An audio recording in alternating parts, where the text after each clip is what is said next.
ಪರೀಕ್ಷಾ ಅಕ್ರಮಗಳಿಗೆ ಸಂಬಂಧಿಸಿದಂತೆ ತ್ವರಿತ ನ್ಯಾಯಾಲಯಗಳನ್ನು ಸ್ಥಾಪಿಸುವುದಾಗಿ ಕೇಂದ್ರ ಸರ್ಕಾರ ಭರವಸೆ ನೀಡಿದ ಬೆನ್ನಲ್ಲೇ ವಿಚಾರಣೆಗಾಗಿ ಮಧ್ಯಪ್ರದೇಶ ಹೈಕೋರ್ಟ್ 4 ವಿಶೇಷ ತ್ವರಿತಗತಿ ನ್ಯಾಯಾಲಯಗಳನ್ನು ರಾಜ್ಯದ ವಿವಿಧೆಡೆ ಆರಂಭಿಸಲು ಮುಂದಾಗಿದೆ.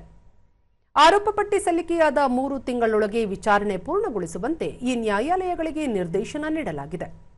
ಹಂಗಾಮಿ ಮುಖ್ಯ ನ್ಯಾಯಮೂರ್ತಿ ವಿವೇಕ್ ರುಸಿಯಾ ಅವರು ಭೋಪಾಲ್, ಇಂದೋರ್, ಗ್ವಾಲಿಯರ್ ಮತ್ತು ಜಬಲ್ಪುರದಲ್ಲಿರುವ ಜಿಲ್ಲಾ ಹಾಗೂ ಹೆಚ್ಚುವರಿ ಸೆಷನ್ಸ್ ನ್ಯಾಯಾಲಯಗಳನ್ನು ಲೋಕ ಪರೀಕ್ಷಾ ಅಧಿನಿಯಮ 2024 ಮತ್ತು ಭಾರತೀಯ ನ್ಯಾಯ ಸಂಹಿತೆಯ ಸಂಬಂಧಿತ ನಿಬಂಧನೆಗಳ ಅಡಿಯಲ್ಲಿ ವಿಶೇಷ ನ್ಯಾಯಾಲಯಗಳನ್ನಾಗಿ ಸ್ಥಾಪಿಸಲಾಗಿದೆ.